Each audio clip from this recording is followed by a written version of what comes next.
comentaba, porque si nada más agarramos caldito, pues no vamos a probar lo sustancial, ¿sí? La proteína, los carbohidratos. Entonces, por eso es importante que una muestra debe de ser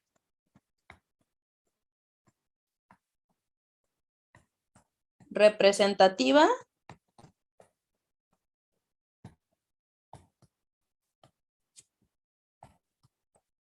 de todos los componentes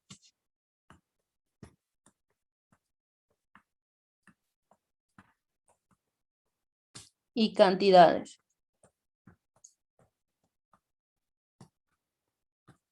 ¿Qué quiere decir? Que debe de ser homogénea o debemos de tratar que sea homogénea. Entonces, nosotros tenemos 3 estados físicos, estados de agregación de la materia. Podemos tener muestras sólidas, muestras líquidas y de gases. Entonces, cuando tenemos sólidos,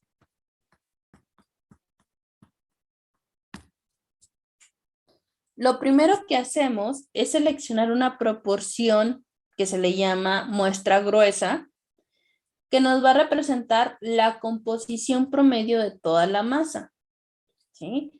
Y nosotros vamos a seleccionar en base al tamaño precisamente y la homogeneidad. Entonces, como primer paso en los sólidos, ¿sí? Sería seleccionar una muestra gruesa. Así se le llama, ¿eh? Por eso se los pongo entre comillas, una muestra gruesa. Porque va a depender del tamaño y de la homogeneidad. El segundo paso en los sólidos para esa muestra es reducir el tamaño.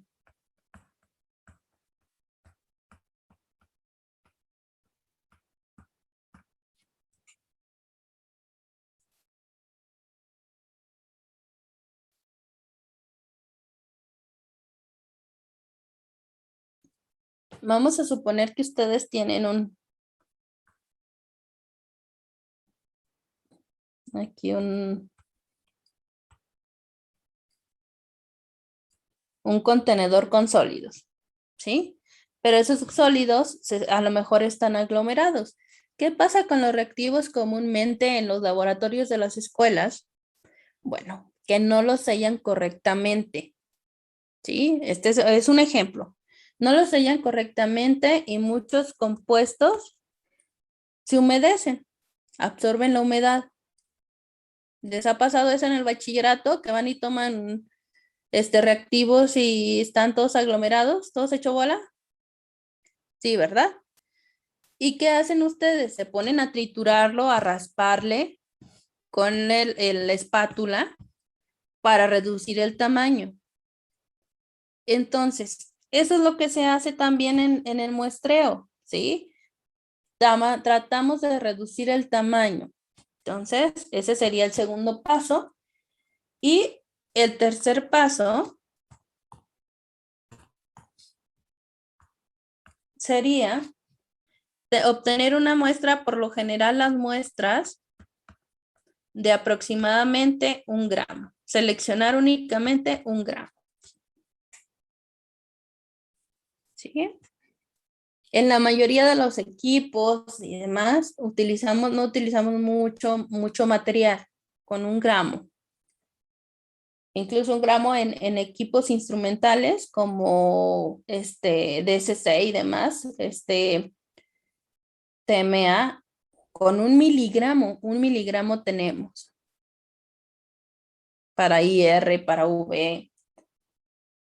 Entonces, esto es para sólidos. En el caso de los líquidos,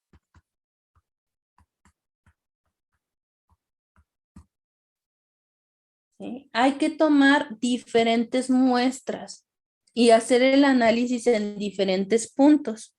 Por ejemplo, si ustedes hicieran el análisis de contaminantes en un río o en una presa, no van a ir y nada más tomar de la orilla de la presa, ¿sí? Hay que tomar a diferentes profundidades Hay que tomar en diferentes, o sea, a lo largo de la presa, sino nada más en las orillas, sino en el centro, en varios puntos. Entonces hay que tomar diferentes muestras. ¿Sí? En el caso, les digo, de contaminación en aguas y demás, es en diferentes profundidades, puntos,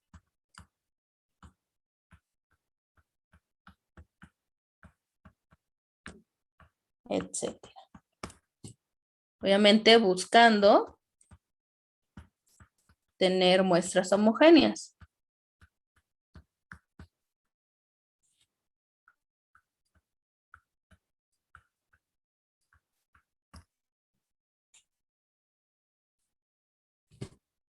Y para en el caso de los gases,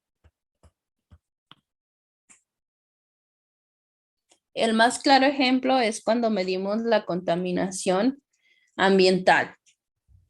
¿Sí? En ese caso estamos midiendo la pureza, como quien dice, del aire. Y va a depender del lugar, de la temperatura, del viento, o sea, de las condiciones atmosféricas, viento, lluvia, temperatura. Entonces, para recolectar esas muestras, a veces los factores que influyen son el volumen que tomamos de la muestra, la velocidad con la que tomamos la muestra y el tiempo que tardamos en realizar el muestreo. ¿Sí? Entonces, factores que afectan la muestra.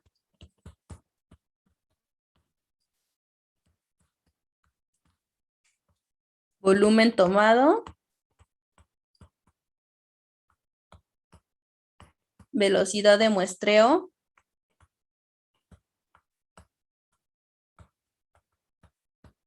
y tiempo de muestreo.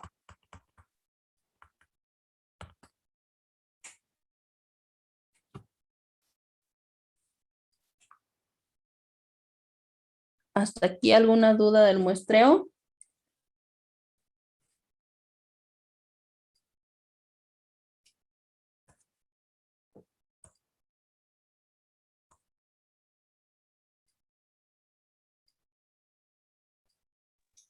Ok. Déjame terminar.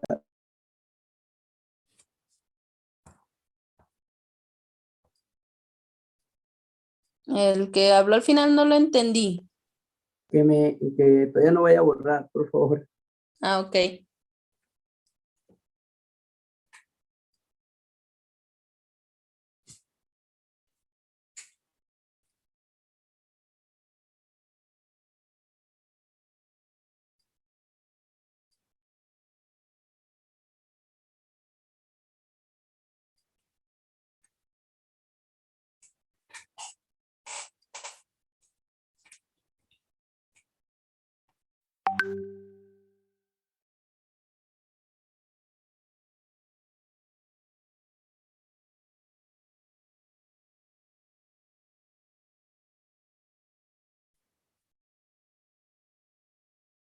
¿Me avisan cuando ya sale?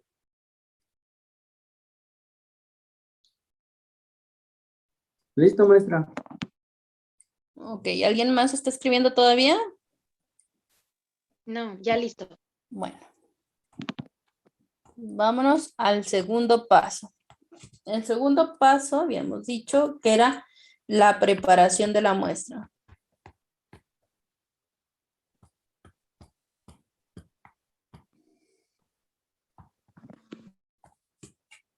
Generalmente, la preparación de la muestra a veces nada más involucra el disolver la muestra. ¿Sí? Y el disolverla generalmente es disolverla en agua. No en agua de la llave, muchachos. ¿Ok? En agua destilada, en milky water, ¿ok? En agua milky, que es ultra filtrada. Entonces, cuando esto no se puede, cuando no se puede disolver directamente en agua, como en el caso de los minerales, de los materiales metálicos, a veces necesitamos nosotros hacerle un tratamiento previo, entre los cuales está el disolverlos en ciertos ácidos, ¿sí? Entonces, podemos disolverlo en ácido clorhídrico, en ácido nítrico, en ácido sulfúrico, perclórico. Ahorita les voy a poner más o menos los materiales en los que, o los disolventes que podemos utilizar. Sí, entonces la preparación de la muestra generalmente es disolverla en agua. Cuando nosotros, les comentaba, tenemos algunos materiales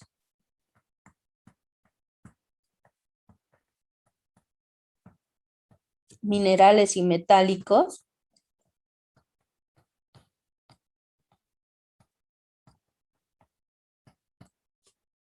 necesitamos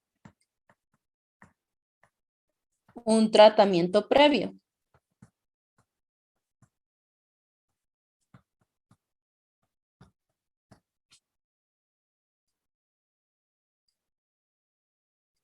¿Okay? Uno de ellos, el primer tratamiento a veces es disolverlo o un tratamiento con ácido clorhídrico, con ácido nítrico, HNO3, ácido clorhídrico, ácido nítrico, ácido sulfúrico o ácido perclórico, HClO4, ácido perclórico.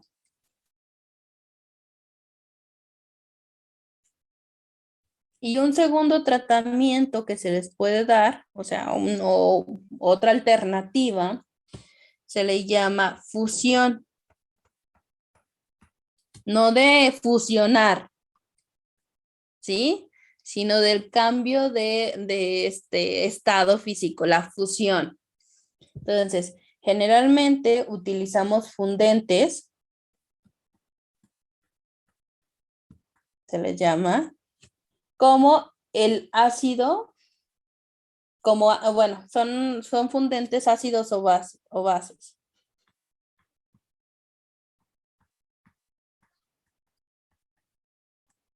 ¿Sí? Y después se tratan con agua.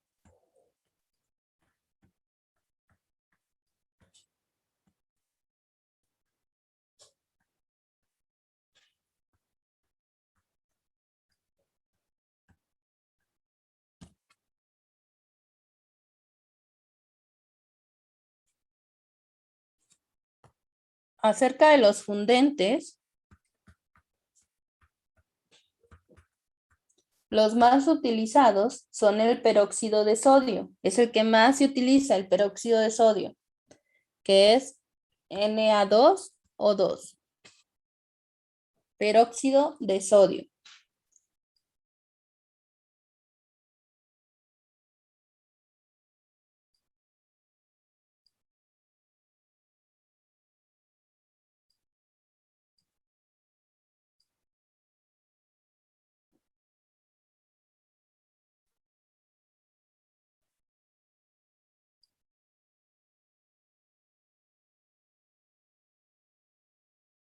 ¿Ok? Dependiendo, a veces vamos a tener silicatos, ¿sí? O minerales de hierro. Cuando tenemos minerales de hierro, para minerales de hierro, generalmente utilizamos sulfato de potasio. Tenemos el sulfato de potasio, KHSO3.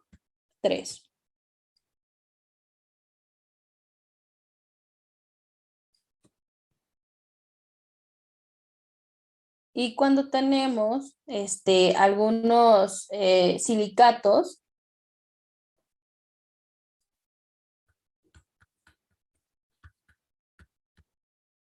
Utilizamos el carbonato de sodio. El carbonato de sodio es Na2CO3.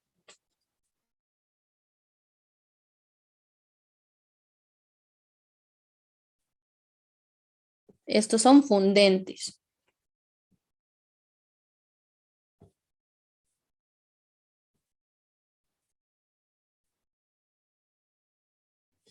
Aquí en el caso de la preparación de la muestra, muchachos, es muy importante que ustedes sean precavidos. Por eso, a la par se lleva el análisis cualitativo y el cuantitativo, ¿sí? Acuérdense que el cualitativo nosotros determinamos qué tenemos presente. Entonces, ese es primero que el cuantitativo. O sea, primero tenemos análisis cualitativo y luego cuantitativo. Entonces, es importante que nosotros sepamos qué tenemos en la muestra para no utilizar componentes que vayan, como quien dice, a engrosar nuestro analito.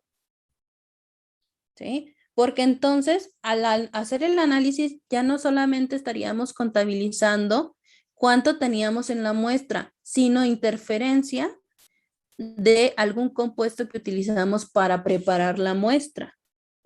Por eso es importante que nosotros conozcamos qué tenemos presente para no alterarlo a la hora de preparar la muestra. ¿Ok? Bien. Entonces aquí como nota hay que tener cuidado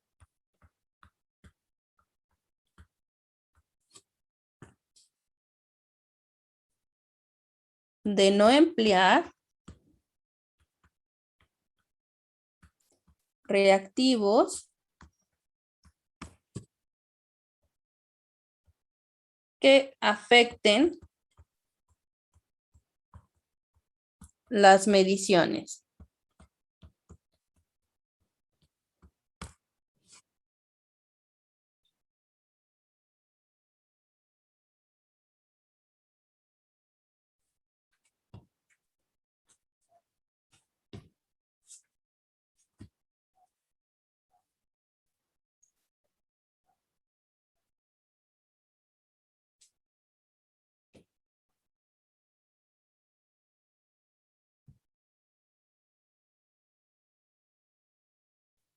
¿Ya puedo borrar?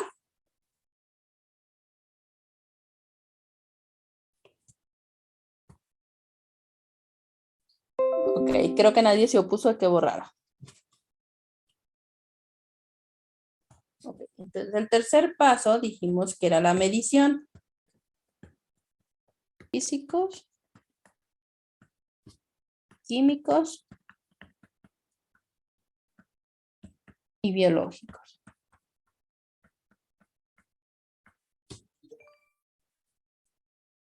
Pero tenemos tres técnicas o métodos.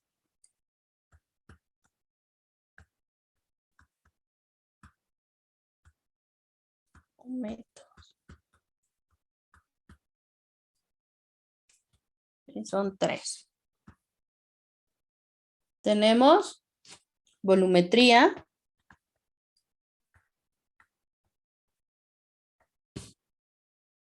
o volumétrica, técnicas o métodos gravimétricos, gravimetría,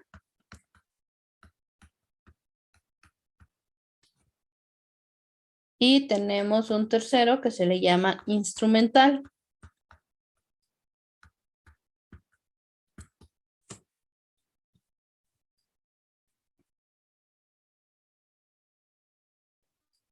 ¿Qué les dice la palabra volumetría o la técnica de volumetría? El volumen de del analito. Así es, o sea, realmente son mediciones de volumen o el análisis, la medición, se hace en base al volumen. Es medición del volumen de una solución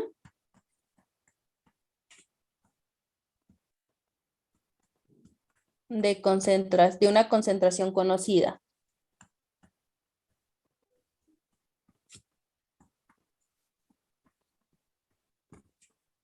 El gravimétrico, ¿qué? ¿A qué suena?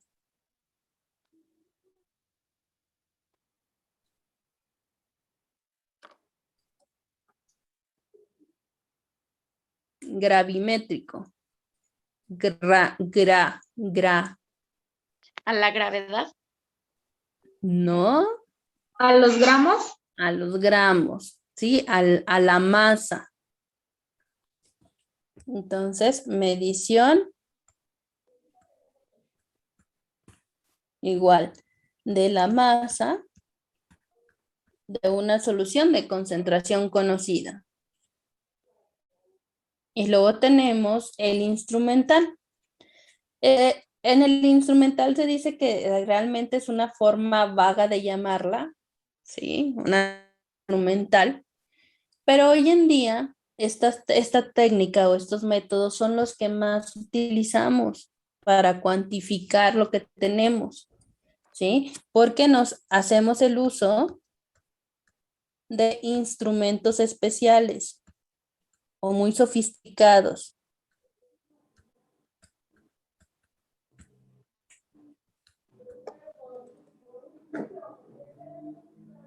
Por ejemplo, en la volumetría, ¿cuál es el instrumento que utilizaría?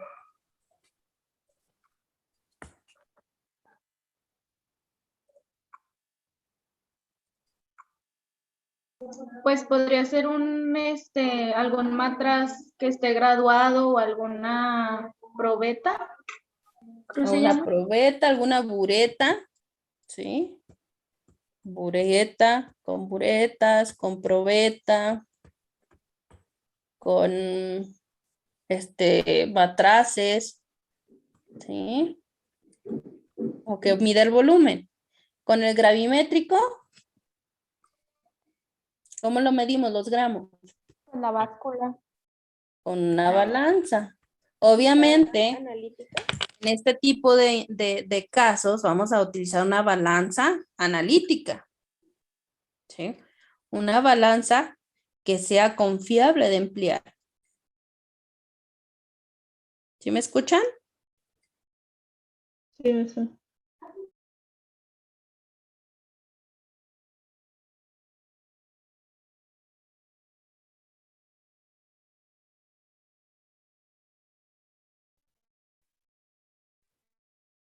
Es que se me trabaron. Y en el, ok. Y en el caso de la instrumental, ¿sí? Pues vamos a utilizar equipos especiales como de absorción, emisión, potenciometría,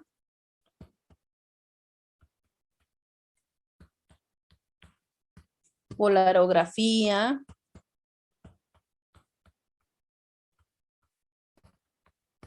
conductimetría.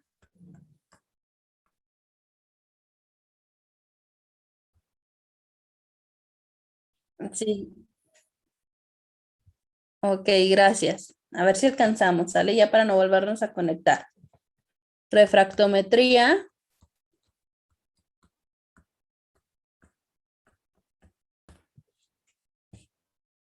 Y muchas veces, este es muy bueno, espectrometría de masas.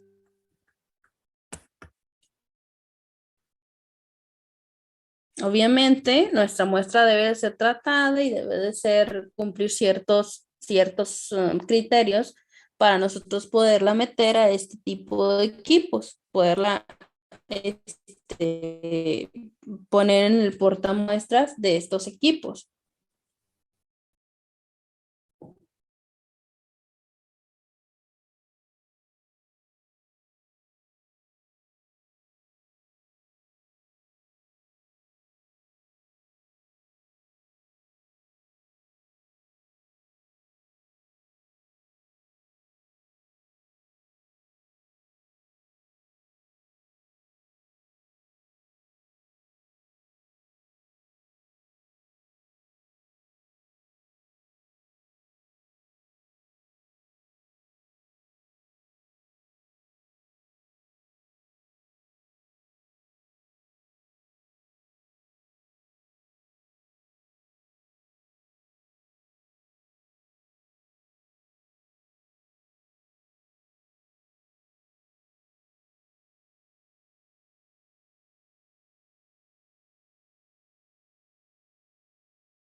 Ok, muchachos, se me fue el internet. No sé qué pasó.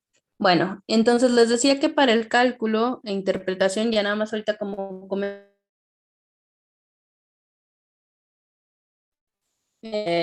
hacer relaciones estequiométricas, ¿sí? O hacerlo de forma instrumental mediante absorbancia y transmitancia. Y posteriormente, pues hay que utilizar métodos estadísticos, ¿sí? Entonces, dentro del cálculo, vuelvo a repetir, lo primero es hacer cálculos.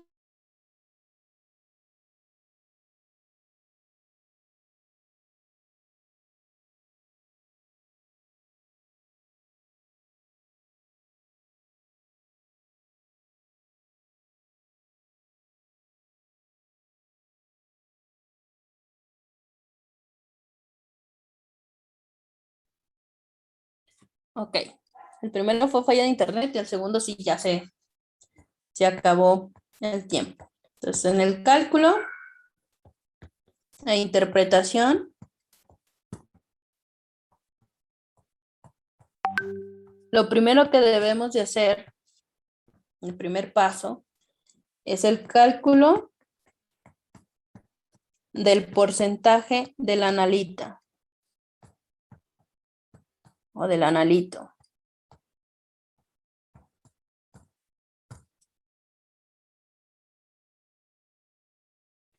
Cuando tenemos, ¿sí?, volumetría y gravimetría,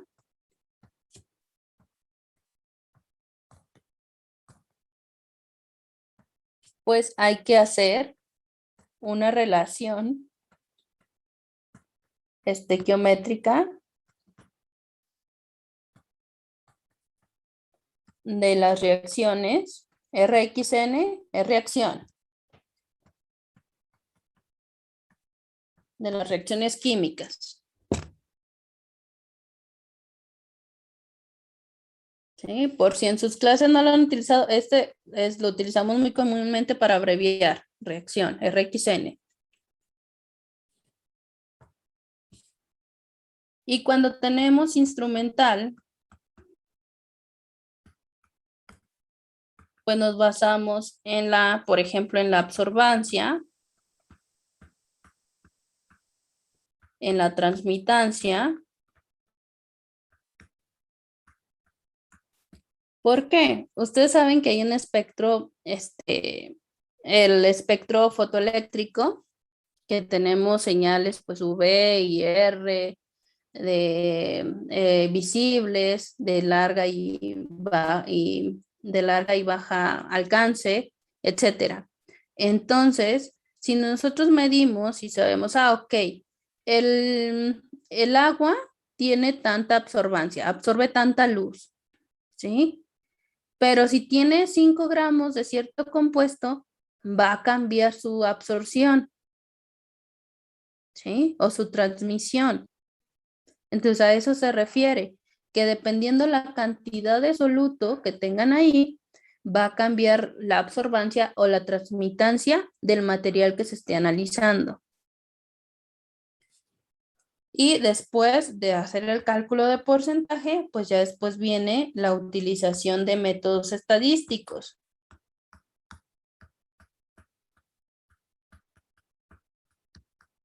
Para determinar si nuestra muestra es confiable o hay que repetirla, o qué tan lejos se encuentra un muestreo de otro.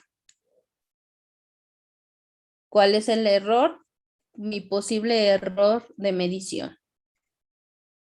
¿Alguna duda hasta aquí?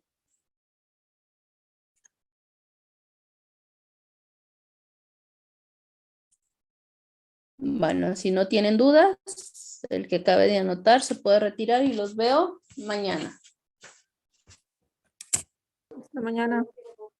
Hasta mañana. Maestra.